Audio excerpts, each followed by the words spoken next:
তেজপুৰ বিহগুৰি চন্দ্ৰনাথ শৰ্মা স্মৃতি ভৱনত ৰাইজৰ দলৰ জৰুৰী কাৰ্যনিৰ্বাহক সভা। ৰাইজৰ দল মিত্ৰতাৰ পক্ষত আছিল, আছে আৰু থাকিব। কংগ্ৰেছৰ পৰা বিচাৰিছে কেৱল সন্মান, সন্মান আৰু সন্মান। বিগ বছ তথা বিগ ব্ৰাদাৰ্ছ কনচেপ্ট ৰাইজৰ দলৰ লগত নচলিব। আসনৰ বুজাপৰা সন্মানজনক হ'ব লাগিব। মিত্ৰতাৰ ক্ষেত্ৰত কংগ্ৰেছৰ বডি লেংগুৱেজ সন্তোষজনক নহয়। ৩৬টা বিধানসভাৰ সমষ্টিত নিৰ্বাচন খেলিব ৰাইজৰ দলে।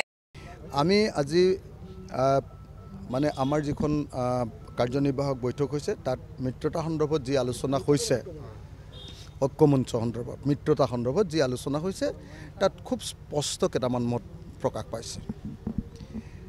সেইবিলাক আমি আপোনালোকক প্ৰস্তাৱ আকাৰেও আপোনালোকৰ সন্মুখত তুলি ধৰিম। তাৰ ভিতৰত প্ৰথম প্ৰস্তাৱটো হ'ল যে মিত্ৰতাৰ কাৰণে কংগ্ৰেছ দলে যিমান আগ্ৰহ প্ৰকাশ কৰিব লাগিছিলে সেই আগ্ৰহ এতিয়ালৈকে প্ৰকাশ কৰা নাই।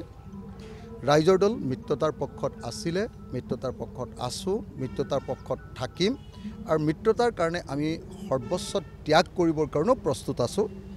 কিন্তু যি আচলতে মিত্ৰতাৰ ইনিচিয়েটিভ ল'ব লাগিছিলে, যি বৃহৎ দল, যি আচলতে চৰকাৰ গঠন কৰিব পাৰে আৰু চৰকাৰ গঠনৰ কাৰণে সহায় বিচাৰিব লাগে বাকীবিলাকৰ ওচৰত, তেওঁলোকে মিত্ৰতাৰ ক্ষেত্ৰত যি হুহকা পিছলা কৰি আছে সেইটোত আমি ৰাইজৰ দল 100% অসন্তুষ্ট হৈছোঁ, ক্ষোভিত হৈছোঁ আৰু আজি প্ৰত্যেকজন প্ৰতিনিধিয়ে কংগ্ৰেছ দলৰ এই হুহকা পিছলা যি স্থিতি তাৰ প্ৰতি অসন্তুষ্টি আৰু ক্ষোভ ব্যক্ত কৰিছে।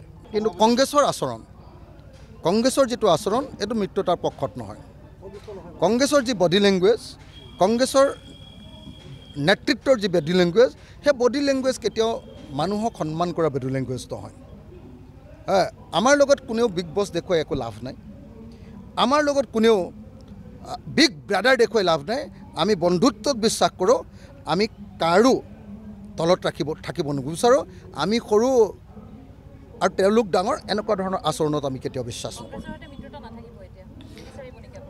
আমি কংগ্ৰেছৰ সৈতে মিত্ৰতা বিচাৰিছোঁ আৰু বিচাৰি থাকিম। কিন্তু এই মিত্ৰতা সন্মানজনক হ'ব লাগিব আৰু এই মিত্ৰতাৰ আসন বিতৰণো সন্মানজনক হ'ব লাগিব আৰু এই মিত্ৰতাত অসমৰ ভৱিষ্যত কেনেকুৱা হ'ব তাৰ ওপৰতো এটা ৰাজনৈতিক ৰিজলিউশ্যন থাকিব লাগে। গৌৰৱ গগৈ নাম প্ৰকাশ নকৰিলেও কংগ্ৰেছৰ নেতৃত্বত প্ৰতি এইদৰে ৰাজহুৱাভাৱে অসন্তুষ্টি প্ৰকাশ কৰিলে অখিল গগৈয়ে। জৰুৰী কাৰ্যনিৰ্বাহক সভা ২৬ৰ নিৰ্বাচন সন্দৰ্ভত গ্ৰহণ কৰা সিদ্ধান্ত এইদৰে ৰাজহুৱা কৰিলে ৰাইজৰ দলৰ সভাপতি তথা বিধায়ক অখিল গগৈয়ে। ২৬ত শিৱসাগৰ সমষ্টিত ৰাইজৰ দলৰ প্ৰাৰ্থী হ'ব অখিল গগৈ। SITৰ প্ৰতিবেদন মুখ্যমন্ত্ৰী ডক্টৰ হিমন্ত বিশ্ব শৰ্মাই গাম্ভীৰ্যতাৰে গ্ৰহণ কৰিব বুলি কৰা মন্তব্যৰ প্ৰতিক্ৰিয়া প্ৰকাশ কৰিলে অখিল গগৈয়ে কয়, ৰাইজৰ আটাইতকৈ চঞ্চল ভৰিত চকাগি থকা টুলুঙা মন্তব্য কৰা গাম্ভীৰ্যতা নথকা মুখ্যমন্ত্ৰী হ'ল হিমন্ত বিশ্ব শৰ্মা। ২০২৬ চনৰ নিৰ্বাচনৰ কাৰণে কোন কোন বিধানসভা সমষ্টিত আমি নিৰ্বাচন খেলিব পাৰিম তাৰ তালিকা প্ৰস্তুত হৈ আছে। এটা এটাকে আমাৰ grade A, grade B, grade C যিবিলাক সমষ্টি আছে তাক মানে এনেকৈ কেটেগৰাইজেশ্যন চলি আছে আৰু তাৰ আমি মেইন যিটো আমাৰ গ্ৰেড A হিচাপে আমি নিৰ্বাচন কৰিবৰ কাৰণে 5টা আমাৰ ক্ৰাইটেৰিয়া ঠিক কৰি লৈছোঁ আৰু সেই 5টা ক্ৰাইটেৰিয়া যিবিলাকৰ আছে সেই সমষ্টিকেইটাক আমি গ্ৰেড A হিচাপে গ্ৰহণ কৰিছোঁ। মই সকলোবিলাক কোৱাটো সম্ভৱপৰ নহ'ব, তথাপি কেইটামান কওঁ। ১ নম্বৰ যে সমষ্টি কমিটিখন 500+ মানুহৰ জৰিয়তে মানে এটা সমূহীয়া নেতৃত্বৰে গঠন কৰা, সেইটো যদি হৈ গৈছে। ২, যিমানখন পঞ্চায়ত সমিতি আছে আৰু টাউন কমিটিৰ ৱাৰ্ড আছে, টাউন কমিটিৰ ৱাৰ্ডখনক এখন মানে আঞ্চলিক ৰূপে গণ্য কৰি আৰু প্ৰতিখন পঞ্চায়তক এখন আঞ্চলিক ৰূপে গণ্য কৰি সেই আঞ্চলিক কমিটিবিলাক যদি 100+ সদস্যৰে গঠন কৰি সক্ৰিয় হৈ আছে আৰু আমাৰ ৱাৰ ৰুমৰ পৰা সেইটো পৰীক্ষা কৰি যদি প্ৰমাণিত হৈছে যে তেওঁলোক সঁচাকৈ সক্ৰিয় সদস্য হয় আৰু প্ৰত্যেকখন বুথ কমিটি 30+ সদস্যৰে যদি গঠন হৈছে আৰু আমাৰ ৱাৰ কমিটিয়ে যেতিয়া ফোন কৰি কনফাৰ্ম কৰিছে ৱাৰ ৰুমৰ পৰা যদি ফোন কৰি যদি কনফাৰ্ম কৰিছে যে হয় তেওঁলোকৰ 30জন সদস্য ভুৱা তালিকা দিয়া নাই, শুদ্ধ তালিকা দিছে, তেওঁলোক সক্ৰিয় সদস্য, তেতিয়াহ'লে এই 3টা ক্ৰাইটেৰিয়াৰ কথাই মই ক'ব পাৰোঁ এতিয়া নাগৰিক কোনো পৃথিৱীত সন্দেহযুক্ত নাথাকে কোনোবা নাগৰিক হয় কোনোবা নাগৰিক নহয়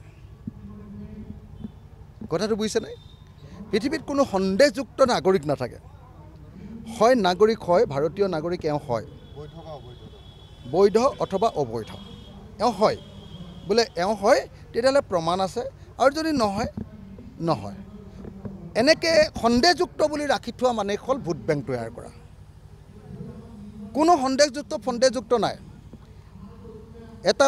এটা ক্ৰাইটেৰিয়া ঠিক কৰি লওক বোলে হেৰি কি নাম কয় বোলে এনআৰচিত নাম আছে যদি তেওঁ নাগৰিক এনআৰচিত নাম নাই যদি তেওঁ নাগৰিক নহয় তেওঁ বিদেশী খেদি দিব লাগে গতিকে মই ভাবোঁ যে অসমৰ মুখ্যমন্ত্ৰীয়ে যিবিলাক বক্তব্য প্ৰকাশ কৰিছে সেইবিলাক আউট এণ্ড আউট কমিউনেল বক্তব্য সেইবিলাক সম্পূৰ্ণৰূপে এটা ফেচিবাদী অগণতান্ত্ৰিক ফেচিবাদী বক্তব্য এজন মুখ্যমন্ত্ৰীৰ মুখত শোভা নোপোৱা তেওঁ বক্তব্য সদায় প্ৰকাশ কৰি থাকে অসমৰ ৰাজনৈতিক মান তেওঁ তললৈ লৈ গৈ আছে নিম্নগামী কৰিছে অসমৰ ৰাজনীতিৰ সন্মান তেওঁ নাইকিয়া কৰিছে আৰু অসমৰ মুখ্যমন্ত্ৰীৰ আসনখনক তেওঁ অপমান কৰি আছে মৰ্যাদা হানি কৰি আছে আৰু সেইকাৰণে অসমৰ মুখ্যমন্ত্ৰীৰ এনেকুৱা ধৰণৰ বক্তব্যক আমি লাজ পাওঁ মানুহ হিচাপে লাজ পাওঁ ৰাজনীতি কৰা মানুহ হিচাপে লাজ পাওঁ